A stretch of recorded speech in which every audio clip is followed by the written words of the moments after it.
Welcome back, everybody. This is Modern with Randy. Today, we are going over a fun new deck called the Boros Energy deck. I'm sure you guys have seen this deck floating around. Thought I'd kind of go over it, kind of explain why it's doing so well and why it keeps popping up, essentially.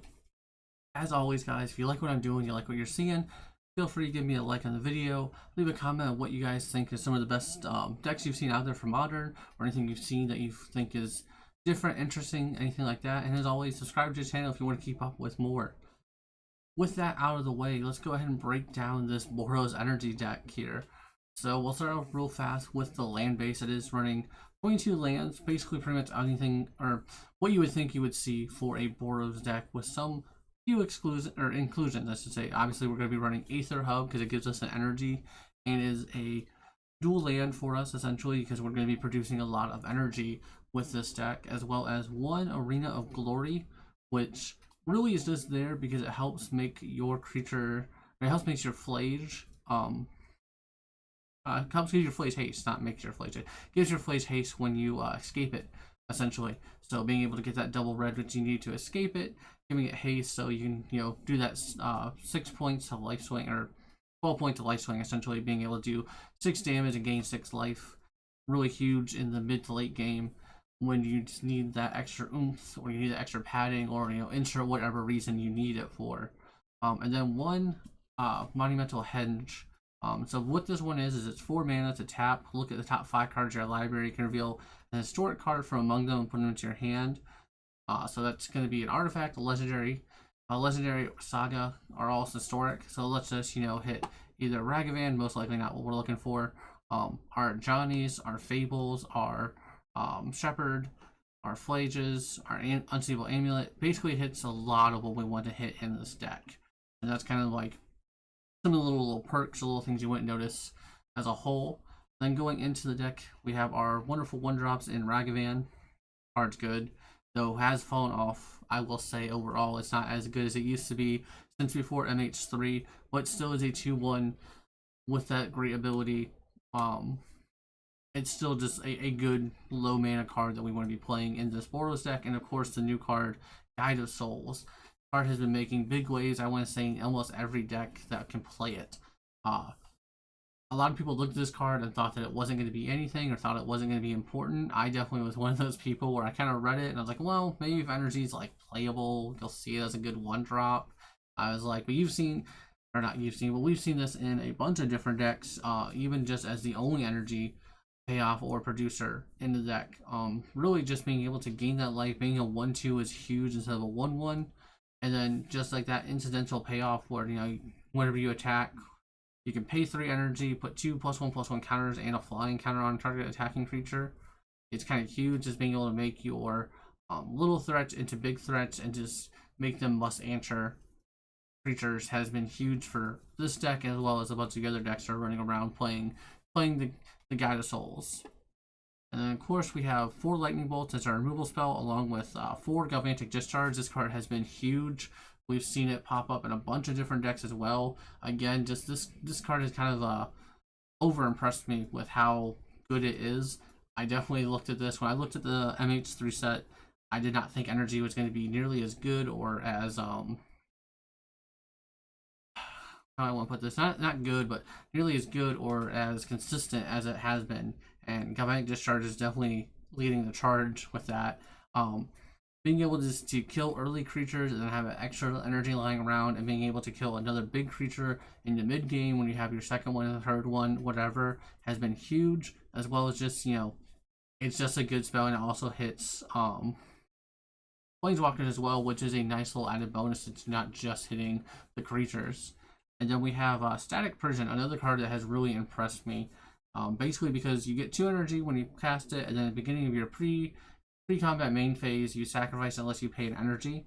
So being able to come down and just hit any kind of permanent that you have, or non-land permanent, I should say, non-land permanent that's been an issue, is huge. And the best part about this is it doesn't require any energy up front, right? So you can play Static Prison, get your 2 energy, hit one of like their blockers or their only blocker, get rid of it, and then use that 2 energy to still, tap your Unstable Amulet that turn and try to get more traction going, because you just need to remove that creature or that thing for 1 turn. and that's what it does. It just removes it just from for 1 mana, which is huge. So like even if you don't want to like save the energy or you need to spend the energy on something else, this is just a huge way to remove a problematic permanent essentially and get it off the field. Moving on, we obviously have our Ajani here. Great card. Also been way more impressed with this card than I thought it was. When I saw this originally get spoiled, I thought that it was going to be a very meh thing. I was like, maybe Zoo can take benefit of this. Maybe something else to take benefit of it. But I was like, I don't think it's gonna be that great. Obviously, I've been wrong. I've been wrong before. I'll be wrong again. Johnny has been great. It's a 2 mana, one and a white for a 1/2, and then when he comes into play, you get to make a 2/1 white cat token. Jesus. And then whenever one or more cats you control dies, you exile it, return them as a planeswalker. So you start off with 3 loyalty, +2. You put a +1/+1 counter on each cat you control. -0, you can create a cat white token, and then if you do, and then if you control a red permanent other than a Johnny, he deals damage equal to the number of creatures you control to any target. Obviously, we have Fables, we have Amp Raptors, we have Unstable Amulet, we have Phage, we have Ragavan, all these red permanents to help trigger that ability. And then his -4, you get to choose an artifact, a creature, an enchantment, and a planeswalker among the non-land permanents. Each opponent, chooses an artifact, a creature, or an enchantment, and a planeswalker from non-land permanents they control. They sacrifice the rest. Obviously, that's not something we too much care about here.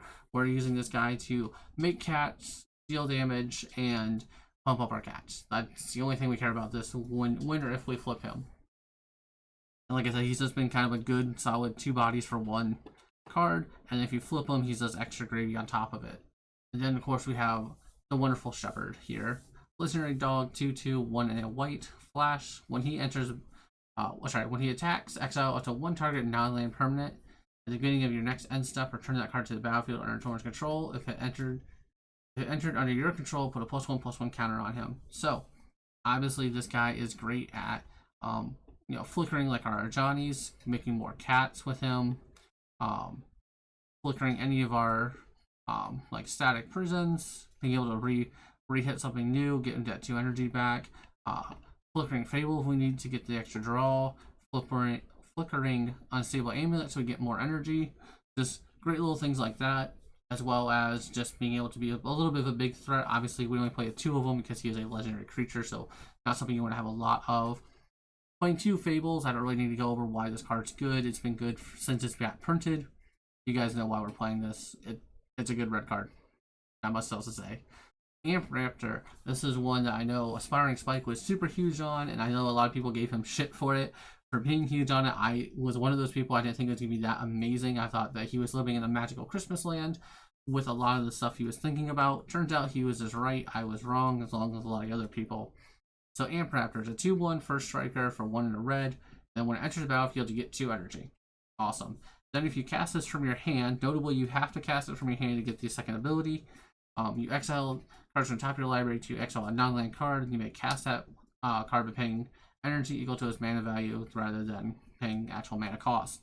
So ideally here we're gonna go, turn one, Guide of Souls, turn 2, Amp Raptor now allows us to hit up all our 3 drops that we have in the deck. So obviously the dream is hitting Johnny is one of the best ones. Hitting Unstable Amulet's another great one. Phage is good, even though it's gonna die, it still does 3 damage, gains 3 life, and now we have something for the later turns. Just a lot of great things to hit in this deck, and even if you hit it for 2, we hit, everything but 5 cards for 2 energy. So hard to be upset with Amp Raptor and what we're going to be hitting or what we're going to be doing with it. Just a great card. We've seen it play in a lot of other decks. I've seen it play even in the Jund decks are playing it. It's just a small Bloodbraid Elf essentially is what this card has become, and it's great, and I love it. It's a dinosaur, it's even better.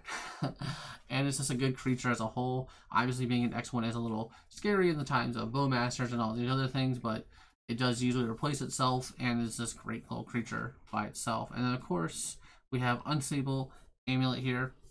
Probably the best reason to be playing this deck, or probably the most incentivized reason to play this deck, is the Unstable Amulet. So 1 in the red artifact, 1 of the new cards. When it enters battlefield, you get 2 energy, and then whenever you cast a spell from anywhere other than your hand, it deals 1 damage to each opponent. which doesn't sound like a lot, and it's not a whole lot, obviously, but it is a lot of incidental damage that you get done with this card. And then it has the ability of paying 2 energy, exile a top card of your library, you may play that, to exile another card with Unstable Amulet. So notably, I've seen this a lot, I've had this happen to me a lot, well, early on in MH3, I think people have learned, but in case you guys don't know, so if your opponent goes Unstable Amulet, tap, exile the card, and then you destroy the Unstable Amulet, you get rid of it, whatever you do with it, they can still cast that card from exile. It doesn't have a condition cost of it has to, like, Unstable Amulet has to be on the field. So if they go Unstable Amulet, tap it, you get rid of it. However, that card is still able to be played. They just won't get the extra, like, 1 damage or point of damage in. Still a huge to notate about that. So you always get your value from Amulet, basically, whether they destroy it or get rid of it or whatever they do, you're always going to still get that value, which is really nice. And then, of course, we have Flays, the Titan of Fire's Fury.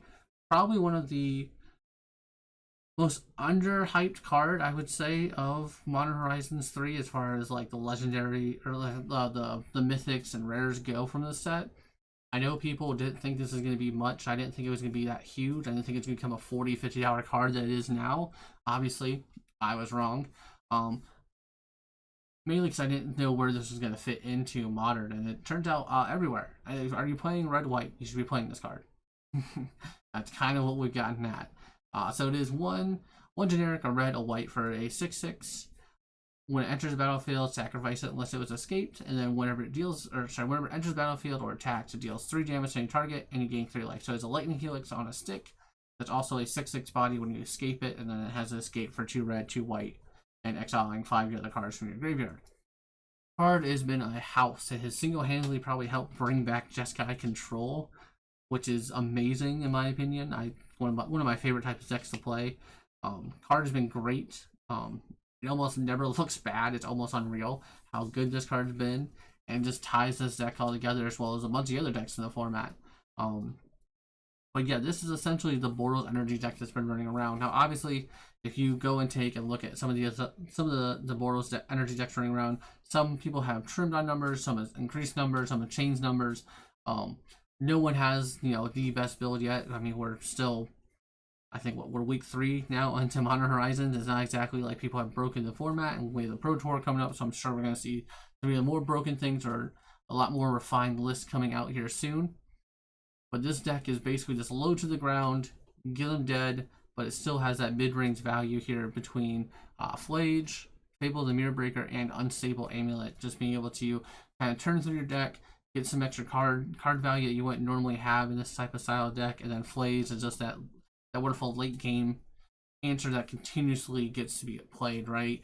It's not something that, like, there's not a lot of exile effects in this format right now running around that are permanent to where you can, you're going to have to deal with this card a lot. And then going over to the sideboard. So this deck does well against the mid-range decks. It goes good against the aggro decks. And it's not horrendous against the control decks, but it's not amazing either. So what are we bad against with this deck? Well, it turns out big mana decks kind of like stifle this deck, and the combo decks stifle this deck. So what do we have in our sideboard? A bunch of answers to that crap. So we have Strange Magistrate here, probably one of the best cards to play against Storm as it stands right now. We also have 1 Deafening Silence as well, so we have our 3 card Storm package essentially. Actually, it's more than 3. It's a 5 card Storm package because we have the Dampening Spiritual Well, which is also good against the big mana decks that you see running around. We have the Harsh Mentor here, that's good against the Nadu combo decks that are running around. I'm sure you guys have seen this card. I'm sure this is not the first time you've seen this in the sideboard. Really just helps you put a constraint on them and make them have to think more about their turn or slow them down a turn. That's all we're trying to do with this deck, is slow them down, make them think, make them have to figure out what to do while we continue to bash their face in. And then we have the Unlicensed Hearse here for the graveyard decks, things like that. Also helps with this incidental value that you need.